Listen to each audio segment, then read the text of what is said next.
kami bersukacita menyambut datangnya kelahiran Nabi Muhammad Sallallahu Alaihi Wasallam, dan kami yang tergabung dalam guru-guru pendidikan agama Islam mempersembahkan kisah suri tauladan Rasulullah Sallallahu Alaihi Wasallam. Wassalamualaikum warahmatullahi wabarakatuh. Assalamualaikum warahmatullahi wabarakatuh. Anak-anakku sekalian, hari ini kita memperingati Maulid Nabi kita Nabi Muhammad Sallallahu Alaihi Wasallam. Dan suri tauladan Rasulullah Sallallahu Alaihi Wasallam dimulai dari masa kecil Nabi Muhammad Sallallahu Alaihi Wasallam. Nabi Muhammad Sallallahu Alaihi Wasallam adalah Nabi dan Rasul terakhir.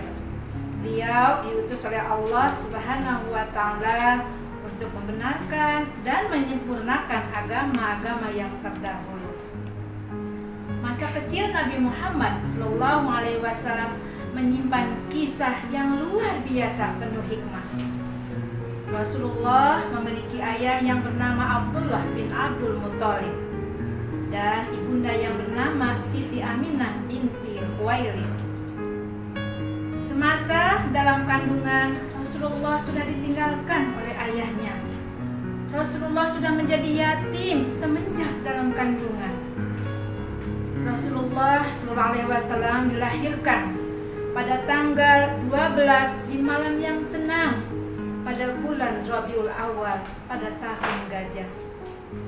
Saat kelahiran Rasulullah SAW, bumi bergetar hebat. Seluruh langit dipenuhi cahaya yang terang benderang karena gembira menyambut kelahiran Nabi kita, Nabi yang sangat mulia, yaitu Nabi Muhammad Sallallahu Alaihi Wasallam. Nabi Muhammad kecil hanya disusui selama 3 hari oleh ibunda Aminah. Kemudian yang merawat dan menyusui Rasulullah adalah wanita yang bernama Halimatus Sa'diyah. Nabi Muhammad kecil saat itu tumbuh menjadi anak yang cepat tanggap, menjadi anak yang baik, menjadi anak yang sangat jujur, dan dianugerahi kecerdasan yang luar biasa dibandingkan dengan anak yang seusianya. Begitu pula saat Rasulullah Shallallahu Alaihi Wasallam diasuh oleh pamannya Abu Thalib. Nabi Muhammad Shallallahu Alaihi Wasallam menyukai kebersihan dan selalu berpenampilan sebaik mungkin. Anak-anakku sekalian, banyak yang bisa kita contoh dari pribadi, dari akhlak Rasulullah Shallallahu Alaihi Wasallam semasa beliau kecil. Baik, anak-anakku sekalian berbahagia, kita lanjutkan kisah Nabi Muhammad SAW teladanku pada masa usia remaja ataupun masa muda. Pada umur kurang lebih 12 tahun, Nabi besar kita Nabi Muhammad SAW, beliau sudah hidup mandiri ataupun bisa melakukan pekerjaan dengan sendirinya walaupun umur beliau hanya 12 tahun. Beliau hidup bersama pamannya dan beliau mengembala kambing bersama pamannya ketika itu. Maka di situ pun kita bisa ambil pelajaran bahwasanya walaupun umur beliau 12 tahun, beliau sudah bisa hidup mandiri ataupun mengembala kambing bersama pamannya ketika itu. Kemudian menginjak masa remaja, Rasulullah Shallallahu Alaihi Wasallam pun beliau hidup mandiri. Beliau berdagang bersama pamannya. Bahkan ketika beliau berdagang ke negeri Syam bersama pamannya Abu Thalib, beliau bertemu dengan seorang pendeta ketika itu. Bahwasanya kata seorang pendeta bahwa di dalam diri Muhammad Sallallahu Alaihi Wasallam adalah merupakan ciri ataupun tanda kerasulan ada pada diri Nabi Muhammad Sallallahu Alaihi Wasallam. Nah, kemudian ketika berdagang, beliau pun memiliki rasa kejujuran. Bahkan beliau disebut dengan Al-Amin ataupun orang yang dipercaya. Makanya beliau ketika berdagang ataupun masa remajanya beliau beliau berdagang penuh dengan kejujuran.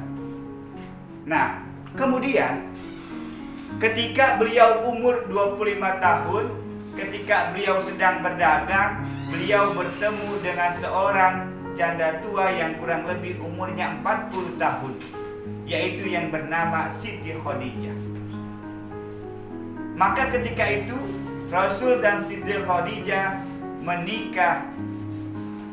Kurang lebih Rasul umur 25 tahun dan juga Siti Khadijah berumur 40 tahun. Siti Khadijah adalah saudagar kaya, beliau pun sama seperti Rasul seorang pedagang. Makanya pada umur 25 tahun ataupun masa remaja ketika itu Rasul menikah dengan Siti Khadijah. Anak-anakku sekalian, selanjutnya adalah tentang Nabi Muhammad mendapatkan wahyu pertamanya. Pada saat Rasul ingin mendapatkan wahyu pertamanya, Rasul mendapatkan sebuah mimpi. Malaikat Jibril menghampirinya.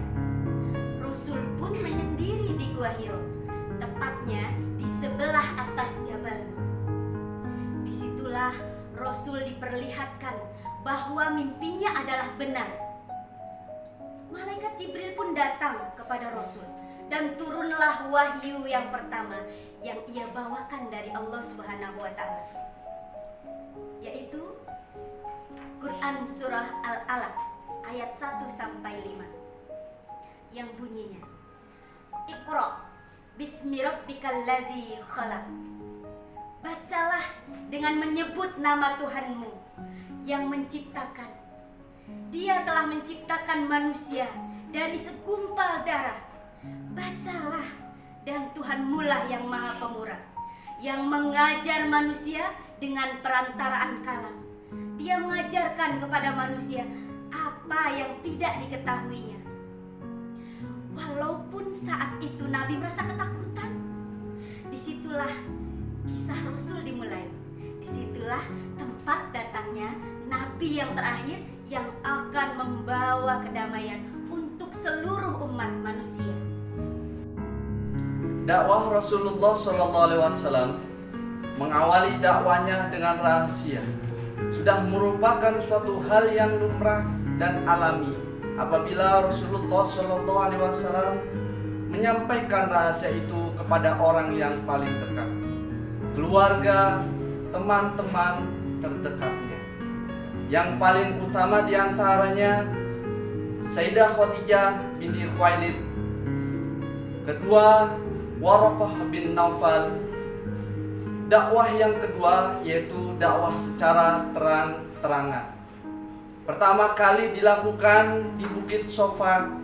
Dalam dakwanya itu Nabi Muhammad SAW menjelaskan bahwa tidaklah aku utus oleh Allah SWT melainkan mengajak mereka menyembah Allah SWT dan meninggalkan berhala. Kaum kafir Quraisy yang mendengar dakwah Nabi Muhammad SAW tidak percaya sama sekali. Bahkan mereka mendustakannya, mengejek, bahkan Nabi dilempari batu dan kotoran. Yang mendustakan Nabi pada saat itu adalah Abu Lahab dan istrinya dan Abu Jahal. Dari sini marilah kita ambil hikmah yang dari cerita di atas, berdoa, tawakal, bersabar. Rasulullah SAW benar-benar memperlihatkan akhlak yang begitu agung hingga membuat orang-orang memeluk ajaran agama Islam. Baiklah anak-anak sekalian, kali ini kita berlanjut tentang kisah hijrahnya Nabi Muhammad SAW dari Mekah ke Madinah. Hijrah adalah perpindahan Nabi Muhammad SAW dan pengikutnya dari Mekah ke Madinah pada bulan Juni tahun 622 Masehi. Secara diam-diam Nabi Muhammad dan Abu Bakar pergi meninggalkan kota Mekah. Peristiwa hijrah tersebut menjadi awal tahun kalender Islam dan kita peringati sampai sekarang ini. Sebelum hijrah ke Madinah, Nabi Muhammad telah telah berdakwah menyebarkan Islam ke Mekah secara sembunyi-sembunyi. Kemudian dilakukan secara terang-terangan. Siti Khadijah, sang istri, dan Abu Thalib pamannya menjadi motivator bagi Nabi Muhammad dalam menyebarkan Islam. Lalu Siti Khadijah dan Abu Thalib meninggal dunia. Kaum kafir Quraisy semakin semena-mena dan Nabi Muhammad berada dalam suasana duka. Pada masa-masa yang disebut sebagai tahun duka cita itu, terjadilah peristiwa luar biasa, yaitu peristiwa Isra dan Mi'raj. Pada tanggal 27 Rajab tahun 621 Masehi. Pada suatu malam yang luar biasa terjadi. Malam itu Allah memerintahkan malaikat Jibril untuk menjemput Rasulullah. Malaikat Jibril menemui dan membangunkan Rasulullah yang sedang tertidur. Jibril pun menyampaikan undangan Allah kepadanya. Allah mengundang Rasulullah untuk datang ke Sidratul Muntaha atau tempat tertinggi. Undangan tersebut sekaligus sebagai penghibur wafatnya Abu Thalib, paman Rasul, dan Siti Khadijah, istri Rasul. Malaikat Jibril lalu mengajak Rasulullah untuk menaiki buruk. Hanya sekejap mata, buruk mengantarkan mereka dari Masjidil Haram yang ada di kota Mekah ke Masjidil Aqsa yang ada di Baitul Maqdis, Yerusalem. Disitulah Rasulullah berjumpa dengan para nabi dari berbagai zaman, dan Rasulullah menjadi imam bagi para nabi saat sholat berjamaah. Dari Masjidil Aqsa, Rasulullah ditemani oleh malaikat Jibril dan malaikat Mikail mengantarkan perjalanannya ke Sidratul Muntaha. Tetapi di perjalanan, Rasulullah menyaksikan gambaran manusia yang mendapatkan kenikmatan di surga sekaligus mendapatkan siksaan di neraka. Setibanya di Sidratul Muntaha, Rasulullah berbicara dengan Allah. Saat itulah Rasulullah mendapatkan perintah untuk mengerjakan sholat 5 waktu dalam 1 hari, di mana peristiwa itu disebut dengan Isra Mi'raj, dan peristiwa itu menjadi yang pertama kali kewajiban sholat 5 waktu bagi kaum muslimin. Peristiwa Isra Mi'raj hanya berlangsung 1 malam. Melalui peristiwa itu, Rasulullah mendapatkan keistimewaan yang sangat besar dan mendapatkan keyakinan serta kekuatan untuk berdakwah di jalan Allah Subhanahu wa taala. Menjelang wafatnya Rasulullah Shallallahu Alaihi Wasallam, Allah telah memerintahkan kepada malaikat maut untuk menemui Rasulullah Shallallahu Alaihi Wasallam, mencabut nyawanya secara lembut dengan menyamar sebagai manusia biasa. Malaikat maut pun tiba di rumah Rasulullah Shallallahu Alaihi Wasallam. Rasulullah Shallallahu Alaihi Wasallam menanyakan maksud dan tujuannya malaikat maut datang ke rumah Rasulullah. Malaikat maut pun menjelaskan bahwa kedatangannya adalah untuk berziarah dan mencabut nyawa Rasulullah Shallallahu Alaihi Wasallam dengan izinnya. Jika tidak, maka malaikat pun akan pergi. Pada saat yang sama, malaikat Jibril pun hadir di rumah Rasulullah Shallallahu Alaihi Wasallam ketika Nabi Muhammad menjelang ajalnya. Rasulullah Shallallahu Alaihi Wasallam menanyakan kepada malaikat Jibril apa yang telah Allah anugerahkan kepada dirinya sebelum beliau wafat nanti. Malaikat Jibril pun menyampaikan bahwa Allah berfirman, pintu-pintu langit telah dibuka. Seluruh para bidadari berhias dan juga para malaikat seluruhnya berbaris menyambut kedatangan ruh Rasulullah Shallallahu Alaihi Wasallam. Rasulullah pun tenang dan merasa bersyukur atas anugerah yang diberikan Allah. Namun beliau masih merasa kurang tenang dan merasa belum bergembira karena beliau mengkhawatirkan terhadap umatnya. Wahai Jibril, bagaimana dengan umatku nanti? Ummati, ummati, ummati.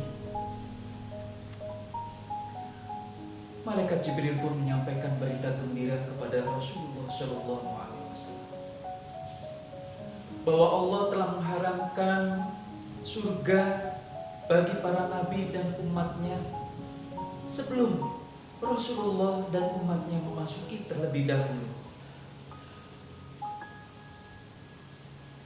Maka pada saat itu Rasulullah merasa tenang dan beliau pun siap untuk dicabut nyawanya oleh malaikat maut.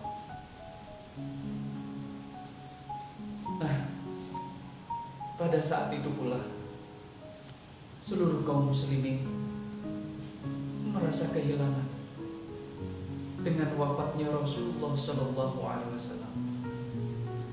Rasulullah Shallallahu Alaihi Wasallam wafat dalam usia 63 tahun. Semoga Allah merahmati dan juga memberikan keagungan dan kemuliaan kepada beliau.